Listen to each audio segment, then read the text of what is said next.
நம பார்வதி பதையே ஹர ஹர மகாதேவா.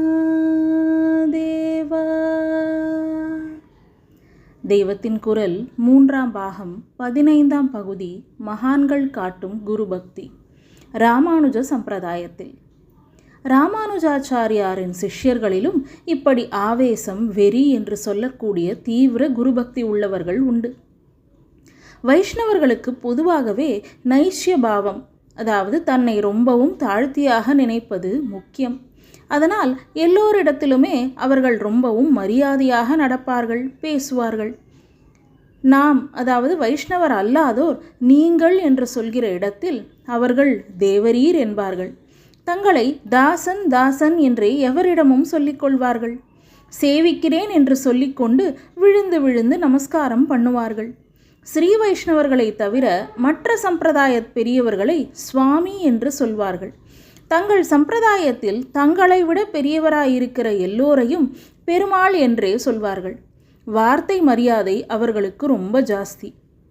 வேடிக்கையாக சொல்வதுண்டு, குருவை தீர்த்து கட்டிவிட்டு தானே பட்டத்துக்கு வர வேண்டும் என்ற சிஷ்யன் அவருக்காக குழி வெட்டி வைத்திருந்தானாம். அப்போது கூட, தேவரீரே ஏழ்றீரா, தாசன் ஏழ பண்ணட்டுமா, அதாவது தேவரீர் தாமாகவே குழிக்குள் எழுந்தருளுகிறீர்களா, இல்லாவிட்டால் அடியேன் அப்படி எழுந்தருள பண்ணட்டுமா என்று மரியாதையாகத்தான் விஞ்ஞாபித்து கொண்டானாம். குரு பரம்பரை கதைகள் என்று வைஷ்ணவர்கள் போற்றி பாராயணம் பண்ணும் விருத்தாந்தங்களில் நம் நெஞ்சை தொடுகிற ஏராளமான குருபக்தி சரித்திரங்களை பார்க்கிறோம். பெருமாள் கோயில்களிலும் பாருங்கள், ஆழ்வார்கள் சந்நிதி, முக்கியமாக ஆண்டாள் சந்நிதி, தென்கலை கோயிலானால் மணவாள மாமுனிகள், பிள்ளை லோகாச்சாரியார் முதலியவர்களின் சந்நிதி, வடகலை கோவிலானால் வேதாந்த தேசிகரின் சந்நிதி ஆகியவற்றில் எத்தனை பக்தியோடு விமர்சையோடு ஆராதனை நடத்துகிறார்கள். ராமானுஜருடைய ஜன்மஸ்தலமான ஸ்ரீபெரும்புதூரில் பெருமாளே 2ஆம் பட்சம்தான். உடையவர் உடையவர் என்று தங்களுடைய ஆச்சாரிய புருஷருக்கு ஏற்றம் தந்து அவருக்கு தான் நித்தியப்படி பூஜை, 10 நாள் உற்சவம் எல்லாம் ரொம்பவும் பெரிய ஸ்கேலில் செய்கிறார்கள்.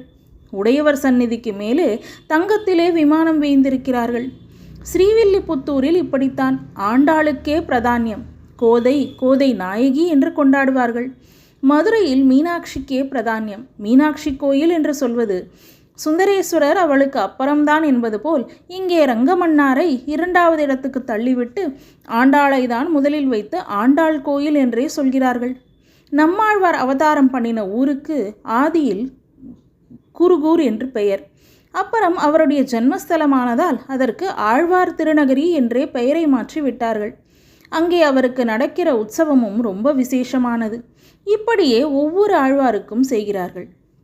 ராமானுஜருக்கு முன்னும் பின்னும் வந்த சம்பிரதாய முக்கியஸ்தர்களான நாதமுனிகள், ஆளவந்தார், மணக்கால் நம்பி, திருக்கச்சி நம்பி, கூரத்தாழ்வார், பட்டர், நஞ்சியர் முதலான பலருக்கு விக்கிரகங்கள், பூஜை எல்லாம் அநேக ஆலயங்களில் பார்க்கிறோம்.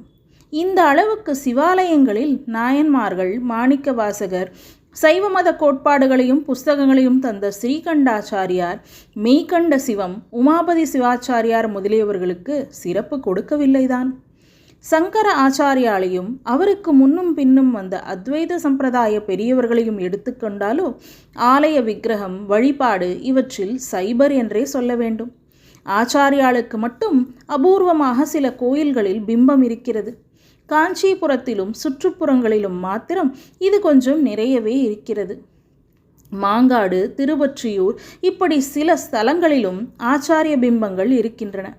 ஆனாலும் மொத்தத்தில் நான் அடிக்கடி சொல்வது போல் கோவில் விக்கிரகங்களின் சென்சஸ் பார்த்து ஒரு சித்தாந்தத்தின் இன்ஃப்ளூயன்ஸை கணிப்பது என்றால் இந்தியா தேசத்திலே அத்வைத்தம் என்று ஒரு வைதீக மதம் இல்லவே இல்லை என்றுதான் முடிவாகும். இதற்கு காரணம் அத்வைதிகள் சைவம் வைஷ்ணவம் இரண்டையும் சேராத, ஆனால் இரண்டையும் ஒரு அளவு வரை ஒப்புக்கொள்கிற ஸ்மார்த்தர்களாக இருப்பதுதான். நான் சொல்ல வந்த விஷயம், ராமானுஜ சம்பிரதாயத்தில் மதாச்சாரியார்களிடத்தில் விசேஷ பக்தி காட்டுகிறார்கள் என்பது. ராமானுஜருடைய நேர் சிஷ்யர்கள் அவரிடம் வைத்திருந்த பக்தி அசாத்தியமானது. உயிரையே கொடுப்பது என்கிறதற்கேற்க கூரத்தாழ்வார் என்பவர் ராமானுஜருக்காக பிராண தியாகமும் பண்ண தயாராக இருந்திருக்கிறார். இவர் காஞ்சிபுரத்துக்கு பக்கத்தில் உள்ள கூரம் என்ற கிராமத்தை சேர்ந்தவர். மரியாதை வாசகத்துக்கு பெயரெடுத்த வைஷ்ணவர்களே பக்தி முதிர்ச்சியில் தாங்கள் ரொம்பவும் பெரியவராக நினைக்கிற வேதாந்த தேசிகரை தேசிகன் என்று ஒருமையில் அழைப்பதாக சொன்னேன் அல்லவா? அதுபோலவே கூரத்தாழ்வாரை கூரத்தாழ்வான் என்றுதான் சொல்வார்கள். வெறுமனே ஆழ்வான் என்ற வைஷ்ணவர்கள் சொன்னாலே அது கூரத்தாழ்வான்தான். ஆழ்வார் என்று ஈர்ப்போட்டு சொன்னால் அது நம்மாழ்வார்தான். ராமானுஜர் காலத்தில் ராஜாவாக இருந்த சோழன் தீவிர சிவபக்தன். ராமானுஜரோ விஷ்ணு ஒருத்தருக்குத்தான் ஏகாந்திகளாக பூஜை பண்ண வேண்டும், சிவனுக்கு பண்ணக்கூடாது என்ற சித்தாந்தத்தை பிரச்சாரம் செய்து கொண்டிருந்தார். அதனால் சோழராஜா எந்த ஆதாரத்தை கொண்டு விஷ்ணு தவிர சிவன் முதலான தேவதாந்திரங்களை வழிபடக்கூடாது என்ற நிர்தாரணம் பண்ணுகிறீர் என்று ராமானுஜரை கேட்டு வாதம் நடத்துவதற்காக ஒரு வித்வத் சதஸை கூட்டினான். அப்போது கங்கை கொண்ட சோழபுரம் ராஜ்ய தலைநகராய் இருந்தது. அங்கே அந்த சதஸை கூட்ட நிச்சயித்து ராமானுஜாச்சாரியாரை அழைத்து கொண்டு வருவதற்காக ஆள் அனுப்பினான். அப்போது அவர் ஸ்ரீரங்கத்தில் இருந்தார். ராஜசேவகரை பார்த்ததும் கூரத்தாழ்வாருக்கு விசாரம் உண்டாய்விட்டது. ராஜாவோ சைவன், அவனே நிறைய சிவாலயங்கள் கட்டியிருக்கிறான். நம்முடைய குருவானால் சிவ ஆராதனை கூடாது என்கிறார். அதனால் அவருக்கு இவரிடம் துவேஷம் இருக்கும். இப்போது வித்வத் சதஸ் என்று சொல்லி அழைத்து கொண்டு போய் இவரை என்ன பண்ணுவானோ? ராஜாவானதால் என்னவும் பண்ணிவிட முடியும். நம்முடைய அருமை ஆச்சாரியாருக்கு அவன் பிராணஹானி விளைவித்து விட்டால் என்ன செய்வது என்று ரொம்பவும் பயமும் கவலையும் பட்டார். அப்போதுதான் அவர் குருவுக்காக தம் உயிரையும் தியாகம் செய்ய முன்வந்தது. அதாவது குருவின் காஷாயத்தை தாம் உடுத்திக்கொண்டு தம்மையே ராமானுஜாச்சாரியார் என்று சொல்லிக்கொண்டு ராஜசபைக்கு போய்விடுவது என்று தீர்மானித்து விட்டார். வருகிற ஆபத்து எனக்கே வரட்டும், தங்களுக்காக இந்த சேவை செய்கிற பாக்கியத்தை எனக்கு மறுக்காமல் அருள வேண்டும் என்று ராமானுஜரிடம் பிரார்த்தித்து அவரை சம்மதிக்க பண்ணினார். ராமானுஜர் வெள்ளை வேஷ்டி கட்டிக்கொண்டு சோழராஜ்யத்தையே விட்டு கர்நாடகத்தில் உள்ள மேலக்கோட்டை என்னும் திருநாராயணபுரத்துக்கு போய்விட்டார். அங்கே இப்போதும் வெள்ளை சாத்துப்படி என்று அவருக்கு உற்சவம் நடத்துகிறார்கள். கூரத்தாழ்வார் காஷாயம் தரித்து கொண்டு ராமானுஜராக கங்கை கொண்ட சோழபுரத்துக்கு போனார். அங்கே வித்வத் சதஸ் நடந்தது. இவர் சிவபரத்துவத்தை ஒப்புக்கொள்ள மறுத்தார். அதனால் இவர் நினைத்தபடியே ராஜதண்டனை விதிக்கப்பட்டது. ஆனால் ராஜா கொலை தண்டனை தரவில்லை. இவருடைய கண்ணை பிடுங்கும்படியாக உத்தரவு போட்டுவிட்டான். குருவுக்கு ஏற்பட இருந்த இந்த கொடுமை நமக்கு வாய்த்ததே என்று கூரத்தாழ்வார் தண்டனையை மகிழ்ச்சியுடன் ஏற்றுக்கொண்டார். குருடராக ஆனார். அப்புறம் அந்த ராஜா காலமான பின் ராமானுஜாச்சாரியார் தமிழ்நாட்டுக்கு திரும்பி வந்தார். தமக்காக சிஷ்யர் கண்ணை இழந்து விட்டாரே என்று துக்கப்பட்டார். ராமானுஜர் பிற்காலத்தில் ஸ்ரீரங்கத்தில் வாசம் செய்த போதிலும் ஆரம்பத்தில் காஞ்சிபுரத்தில் வசித்து கொண்டு வரதராஜ சுவாமிக்குத்தான் தீர்த்த கைங்கரியம் செய்து கொண்டு அவரையே இஷ்ட தெய்வமாக உபாசித்து வந்தார். ஸ்ரீரங்கநாதர் ஆலயத்தின் ஆராதனை கிரமங்களை அமைத்து கொடுத்து அங்கே அவர் இருந்த காலத்திலும் கூட வரதராஜரிடம் ஒரு தனியான பற்று வைத்திருந்தார். அதனால் இப்போது கூரத்தாழ்வாரிடம் எனக்காக உன் கண் போயிற்று, அதனால் உனக்காக பார்வை மீள வேண்டும் என்று இல்லாவிட்டாலும் என் மனசு ஆறுவதற்காக நீ வரதராஜரை வேண்டிக்கணும் என்றார்.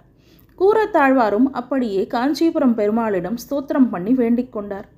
அவருக்கு திருஷ்டி திரும்பணும் என்று நிஜமாகவே ஆசை இல்லை. எல்லா இந்திரியங்களையும் அடக்கினால்தான் ஈஸ்வர தரிசனம் கிடைக்கும் என்று சாஸ்திரம் சொல்கிறது.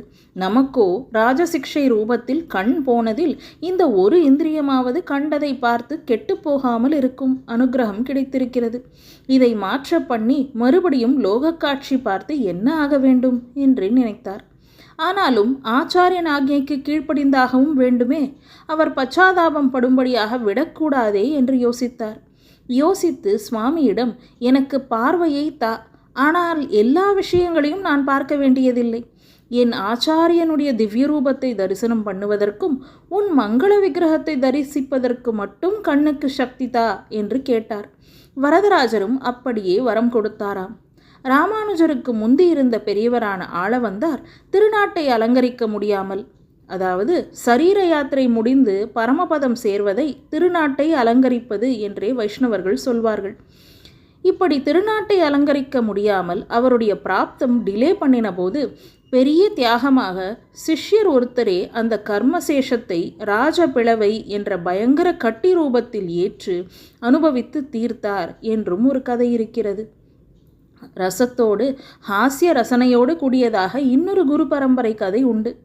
ராமானுஜரின் சிஷ்யர்களில் ஒருத்தர், அவர் ஒரு நாள் உள்ளே ஆச்சாரியருக்காக பால் காய்ச்சி கொண்டிருந்தார். வாசலில் ஸ்ரீ ரங்கநாதர் ஊர்வலம் வந்தது. தரிசனம் பண்ண வா வா என்று ராமானுஜாச்சாரியார் வாசலிலிருந்து சிஷ்யரை கூப்பிட்டு கொண்டே இருந்தார். ஆனால் சிஷ்யர் போகாமல் பாலையே கவனித்து கொண்டிருந்தார். சுவாமி அந்த இடத்தை தாண்டி போய்விட்டது. ராமானுஜர் உள்ளே வந்து, வாசலிலேயே பெருமாள் சேவை சாதிக்கிற போது சேவிக்காமல் நீ இப்படி பண்ணலாமா என்று கோபித்து கொண்டார். அதற்கு அந்த சிஷ்யர், உங்கள் பெருமாளை நீங்கள் சேவித்தது சரிதான், அது நீங்கள் பண்ண வேண்டியதுதான். ஆனால் அதற்காக நான் என் பெருமாளுக்கு பண்ணும் பால் சேவையை ஏன் பாதியில் விட்டுவிட்டு வரணும் என்று கேட்டாராம். குருவுக்காக எந்த கஷ்டத்தையும் சந்தோஷத்தோடு பொறுத்து கொள்கிற அளவுக்கு பக்தியானது சக்தி தந்திருக்கிறது. க்ஷத்திரியர்களை துவேஷித்த பரசுராமரிடம் பிராமண வேஷம் போட்டுக்கொண்டு வந்து வில்வித்தை கற்றுக்கொண்ட கர்ணனை ஒரு நாள் அவன் மடியில் அவர் தலை வைத்து படுத்து தூங்கிக் கொண்டிருக்கும் போது ஒரு வண்டு கொட்டி தீர்த்து விட்டது. அசைந்து கொடுத்து அதை விரட்டினால் குருவின் நித்திரைக்கு பங்கம் வந்துவிடுமே என்று கர்ணன் ஆடாமல் அசையாமல் அத்தனை கொட்டையும் சகித்து கொண்டான் என்ற கதை கேட்டிருப்பீர்கள். அப்புறம் அந்த கதை வேறு விதமாய் போய்விடுகிறது. குருவை எந்த வித்தியைக்காக ஆசிரியித்தானோ அந்த வித்தியையே சிஷ்யன் அபியசிக்க முடியாதபடி ரொம்ப கொடுமையாக குருவானவர் தட்சிணை கேட்டபோது தயங்காமல் கொடுத்த ஏகலைவன் கதையும் இன்று வரைக்கும் சொல்லிக் கொண்டிருக்கிறோம். ஆழ்வார்களில் மதுரகவி என்று ஒருத்தர். அவர் பாடினது 11 அடிகள் கொண்ட ஒரே ஒரு பாசுரம்தான். அதுவும் மகாவிஷ்ணுவை பற்றியதில்லை. ஆனாலும் அதை 4000 திவ்ய பிரபந்தத்திலே சேர்த்து மதுரகவியையும் ஒரு ஆழ்வாராக உயர்த்தி வைத்திருக்கிறார்கள். ஏனென்றால் அவருடைய குருபக்தி விசேஷத்துக்காகத்தான். அவர் பாடினது நம்மாழ்வாரை பற்றி. ராமானுஜ சித்தாந்தத்தில் ஆழ்வார்களுக்கெல்லாம் ஆச்சாரியஸ்தானம் மாதிரியான சிறப்பு உண்டு. அந்த ஆழ்வார்களுக்குள்ளேயும் நம்மாழ்வாருக்கு பிரபன்ன ஜடகூடஸ்தர் என்பதாக விசேஷஸ்தானம் தந்திருக்கிறது. நம்மாழ்வார் அப்ராமணர், மதுரகவியோ நல்ல பிராமணர். அவர் வடதேசங்களில் சஞ்சாரம் பண்ணி கொண்டிருந்த போது தெற்கே இருந்து ஒரு ஜோதி ரஸ்மி ஒளிக்கதிர் அவருக்கு தெரிந்தது. அந்த ரஷ்மியையே பின்தொடர்ந்து 1000 மைலுக்கு மேலே வந்து திருநெல்வேலி ஜில்லாவில் இருக்கிற திருக்குறுகூரை, இப்போது ஆழ்வார் திருநகரி என்கிறோம், அவ்வூரை அடைந்தார். அங்கே ஒரு புளியமர பொந்துக்குள் ரஷ்மி ஐக்கியமாகிவிட்டது. அதற்குள்ளேதான் நம்மாழ்வார் எத்தனையோ காலமாக அப்படியே நிஷ்டையிலிருந்து கொண்டிருந்தார். அவரை மதுரகவி நிஷ்டையிலிருந்து எழுப்பி ஆத்ம சம்பந்தமாக சங்கேத பாஷையில் கேள்வி கேட்டார் என்றும் நம்மாழ்வாரும் அதே போல் சங்கேத பாஷையில் பதில் சொன்னார் என்றும் கதை. அந்த பதில் மதுரகவிக்கு மந்திரோபதேசம் மாதிரி ஞானத்தை கொடுத்துவிட்டது. அவர் பிரபன்ன ஜனகூடஸ்தரான நம்மாழ்வாரிடமே பிரபத்தி, அதாவது பூர்ண சரணாகதி பண்ணி அவரை ஸ்தோத்திரம் செய்து பாசுரம் பாட ஆரம்பித்து விட்டார். அதிலே நம்மாழ்வாரை தவிர எனக்கு வேறு சுவாமியே கிடையாது, தேவு மற்றறியேன் என்று பிரமாணம் மாதிரி பண்ணுகிறார். நம்மாழ்வார் மகாவிஷ்ணுவை சுவாமி என்று வழிபட்டால் வழிபட்டு விட்டு போகட்டும், எனக்கு நம்மாழ்வாரேதான் சுவாமி, அவரை பற்றி தான் பாடுவேன், பெருமாளை கூட பாடமாட்டேன் என்று குருவிடம் பரம பக்தியில் பாடிவிட்டார். நம்முடைய சித்தாந்தத்தில் ஆச்சாரிய புருஷர்களுக்கு மேலேயும் பெருமாளுக்கு அடுத்ததாகவும் இருக்கிற ஆழ்வார்களில் பிரதானமாயுள்ள நம்மாழ்வாரிடம் ஏகாந்த பக்தி வைத்து மதுரகவி பாடியிருப்பதும் பெருமாள் மேலேயே அருளிச் செயல் என்னும் பிரபந்தம் பாடின மாதிரிதான் என்றே அந்த சம்பிரதாயத்துக்கு பெரியவர்கள் அதை 4000த்திலே சேர்த்தது. அவருக்கும் ஆழ்வார் என்று ஏற்றம் கொடுத்திருக்கிறார்கள். தேவு மற்றறியேன் என்று இவர் சொன்ன மாதிரியேதான் வேதாந்த தேசிகரும் ஆச்சாரியாத் இஹ தேவதாம் சமதிகாம் அந்யாம் ந மன்யாமஹே என்று சொல்லியிருக்கிறார். நம பார்வதி பதயே. ஹர ஹர மகாதேவா.